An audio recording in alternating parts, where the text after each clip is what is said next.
이번에는 창세기에 대해서 나누도록 하겠습니다. 창세기 1장 1절에 보면 태초에라는 단어가 나옵니다. 창세기가 게네시스, 태초에라는 뜻입니다. 시작이라는 뜻이죠. 자, 우리 인생도 우리 주변 모든 환경과 상황과 만물도 시작이라는 것이 있습니다. 시작이 있어야 과정이 있고 결론이 있습니다. 시작이 없는데 어떻게 과정이 있을 수 있으며 결론이 있을 수 있겠습니까? 성경은 명확하게 처음부터 모든 사물이나 존재하는 것들에 대한 시작을 알려주고 있습니다. 제가 예수님을 처음 믿게 됐던 동기 중에 하나가 이 창세기를 통해서 전 많은 의문점이 해결되었어요. 왜냐하면 이렇게 시작이 있구나.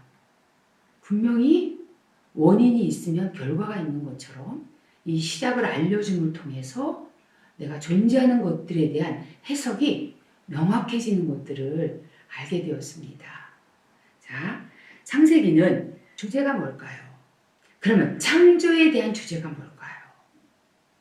여러분, 창세기에 있어서의 1장과 2장이 말하고 싶은 주제는요, 하나님이 모든 만물의 주인 되심에 대해서 선포하고 계십니다. 그런데 우리 인간이 3장에 가면 죄를 짓게 되거든요. 그런데 왜 죄를 지었을까? 라고 생각했을 때 내가 주인 되고 싶어 하는 그러한 욕구가 있었던 것 같아요. 내가 주인이 아니라는 것에 대해서 하나님은 늘 알려주고 싶었던, 너는 피조물이고 우주 만물을 다스릴 대리인이라는, 관리인이라는 청지기에 대한 정체성을 분명하게 말해준 것이 선악과거든요. 그걸 볼 때마다 너는 인간이다, 너는 하나님이 아니다라는 것을 말해주고 있는 대표적 상징적 존재가 저는 선악과라고 생각해요. 그런데 우리 인간이 하나님 되고 싶어서 하나님처럼 되는 것에 도전했던 인간의 결과가 바로 죄입니다. 하나님으로부터 관계가 끊어진 것입니다. 그래서 에덴 동산을 쫓겨날 수밖에 없는, 나올 수밖에 없는 그런 운명이 되었어요.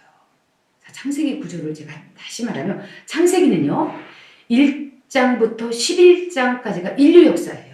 그리고요 1장부터 11장까지의 중요한 4가지 사건이 나옵니다. 첫 번째, 창조 사건 1장부터 2장까지, 3장부터 5장까지는 죄에 대해서, 그리고 죄의 영향력에 대해서, 얼마나 죄가 무섭게 번져갔는지에 대해서, 그래서 하나님이 6장부터 우리 인간을 심판할 수밖에 없는 홍수 심판에 대해서, 그때 살아남은 자는 8명밖에 없어요.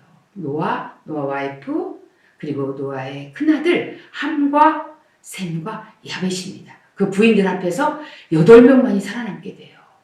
그리고 그들이 번성하기 시작합니다. 그래서 많은 다른 대륙으로 흩어지게 되고, 이런 인류가 어떻게 흩어지며 살게 됐는지가 바로 창세기 10장입니다. 10장에 어느 지역으로 어떻게 흩어졌는지에 대해서 나오고 있습니다. 그리고 11장 가서 바벨탑입니다. 그때 인간에게 내려진 심판이 언어가 혼잡게 되는 거였어요. 수많은 언어들이 탄생하게 됩니다. 여기까지가 인류 역사에 대한 이야기입니다. 성경학자들은 성경을 이렇게 구분합니다. 우리는 구약과 신약으로 예수님 오시기 전과 예수님 오신 후의 사건을 크게 2파트로 나누는데, 성경학자들은 창세기 1장부터 11장까지, 그리고 12장부터 요한계시록까지 이렇게 2파트로 나눠요.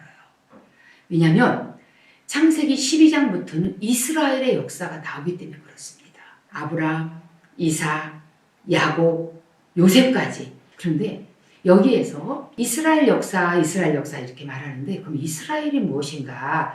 사람들이 성경을 읽으면서도 이스라엘 국가, 이스라엘 얘기를 많이 듣게 되는데요.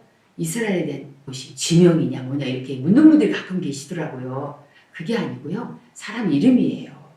창세기 32장에 보면 야곱이 형 에사와의 갈등 문제로 정말 위기 가운데 있을 때 그가 하나님 앞에 야복강에서 간절히 기도할 때 천사와 씨름에서 이겼다고 해서 그의 이름을 야곱, 사기꾼이라는 그 이름에서 이스라엘 천사와 겨루어 싸워 이겼다라는 이름으로 새 이름을 주신 거예요.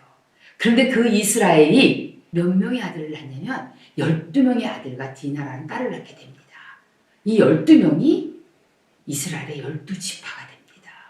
이 12지파 중에서 네 번째 아들인 유다를 통해 하나님이 이 땅 가운데 우리의 구원자가 되시는 예수 그리스도를 보내주시겠다고 하십니다. 그의 후손을 통해서.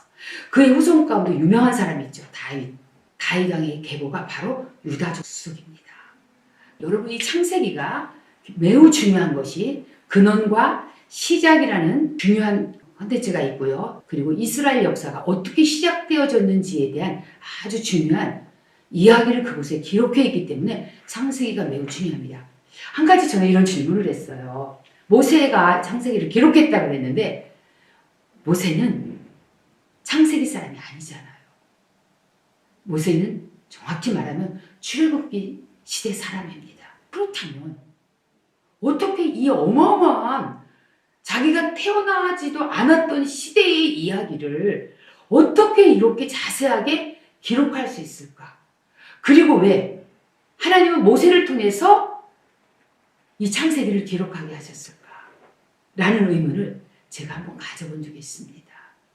중요한 것은 모든 성경은 하나님의 감동으로 되어졌다는 말씀인 거예요.